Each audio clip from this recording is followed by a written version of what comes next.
Thank you, Riv. 1-1. We've got ourselves a series. Yep. I'm sure many people are very happy about that, but what I want to talk about is the fact that TSM did make some of the adjustments we had talked about in the previous segment to their team comp in terms of preparing it a little bit more for straight-up team fights by giving themselves a front line this time around. I said pick a team fight or pick a Kog'Maw, and they did both. Kog'Maw was an AD. I didn't specify. Yeah, sure. But that was actually a brilliant last pick by Bjergsen because nothing can really reach him. And I was talking to Freak actually during the game. I was like, I would be surprised if Bjergsen dies this game, even if they lose, because you can't reach him. You can just disengage him with a Gragas barrel, and that's about it. He's going to get his poke off. If he runs out of mana, then he's a non-factor. Yeah. But that's really what it came down to, was can he get that poke off? Can they get to the level 16? And what was cool is that TSM made these adaptations to their composition while still staying true to what TSM wants to do, right? Dyrus, yep, you're going to be essentially 1v2'd by the enemy jungler. Shield max Sion. He's not even coming in with the illusion of having lane pressure himself. There's no reason he wants any kill pressure whatsoever, so that's already right there. Not Lulu, but Sion, that's fine.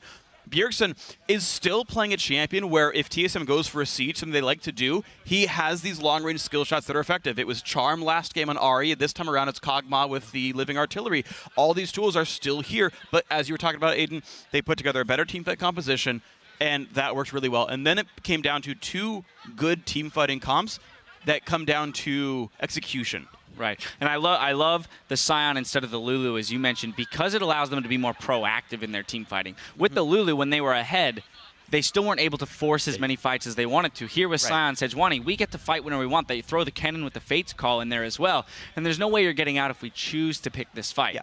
The counterplay to that, though, was C9, which we saw illustrated midway through the game, was really nice with their ability to disengage. Yeah, it's really cool. There is a really interesting texture to how the team fights worked in this game. So on one side, you've got essentially a double blade of the Ruin King AD carry team. Sneaky got that item fourth. Okay, later on, but High intelligently buys it second. Ruin King second on Corki. And Meteos does a really good job of saving his ultimate to knock back the backline of TSM. So TSM engages in, Explosive Cask pushes Corki and Kalista away, who have no good ways without using Summoner spells to get back into the fight. And then the AD carries swarm down, they kill off the Sejuani, they kill off the Sion, and then we'll 5v3, do whatever we want. We saw C9 get a Baron eventually that game because of this kind of stuff, and that was cool. But as time goes on, Kog'Maw gets higher levels. He can no longer be disengaged because the ulti is so darn long. And he just scales up in damage over time. So then once TSM can reach C9's backline, well, those guys get one shot. Well, speaking of which, we're going to pull up our replay here because we're going to go pretty far into the game where exactly that happens. We watched Bjergsen land all of his skill shots here. Irene? Yeah, so this fight actually breaks up into two different parts, and I love Bjergsen's positioning during this team fight. You're going to see Santorin ulti the backline, and those are the two things to watch for as we roll this clip out. You're going to see Santorin be like, all right, it's time to go after the vision's been denied, and boom, Bjergsen actually kites downward and around. He doesn't even want to be close to where C9 can actually touch him. So he walks around the wall, the Sejuani ultimate hits the backline, and then he's just throwing pop shots, and he's actually covering the escape option of Cloud9 at this point. It's an auto on High. Yeah, it's really actually quite brilliant how Bjergsen plays out this entire game. We do see some pretty fantastic kiting here by Sneaky, too, even at the end, just to no avail as he's fending off 1v4. Yeah, and like I said, he covered their escape option, so all of C9 has to run up instead of back and out, and then they get picked off. Just because he has so much mana, he got the Archangel Staff second, that he's able to just keep throwing these skill shots out. And Sneaky, he tries his damnedest every game. This guy is so solid. And right here, it almost looks like he's going to start getting kills, but Bjergsen, out of nowhere. With the snipe, absolutely. So, you know, that was another thing you talked about, Freak, was the mid lane stepping up here for TSM, right? If they're going to put focus mid lane and get him some early advantages, that they need to then use them more effectively throughout the rest of the game. You have the best player in North America in Bjergsen. I think everyone can agree, right? MVP winner. He's probably going to be the MVP winner of this series as well, seeing games like this. Bjergsen's the best player in this entire league. He better put on a good performance, or TSM, what are you doing with this player, right? And so it was good to see him.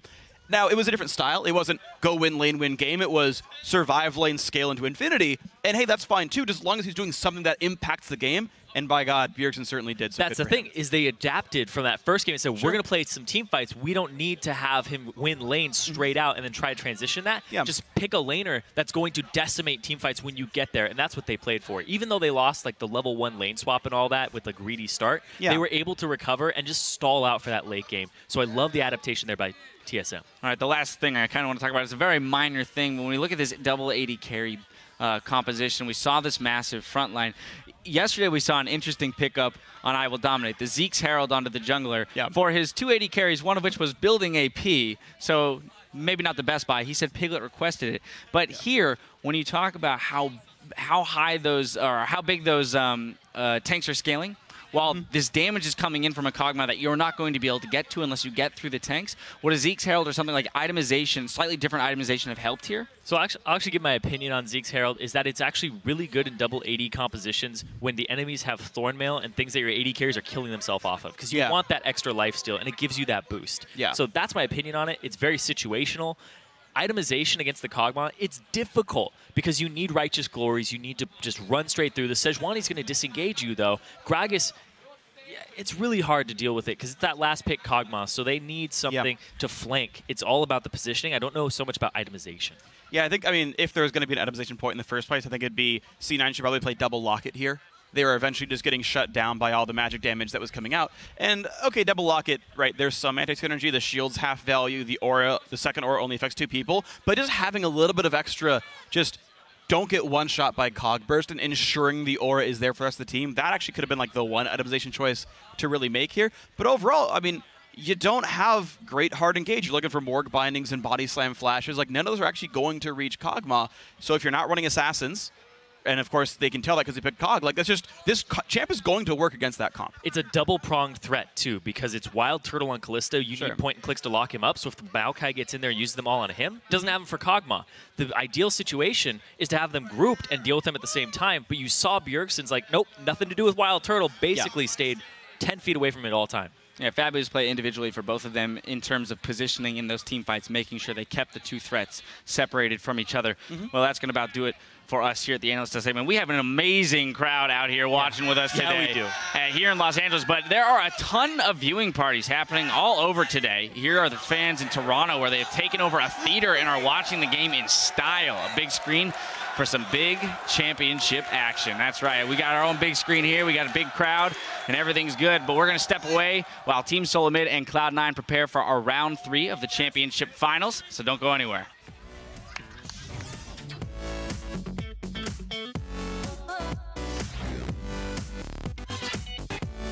That movie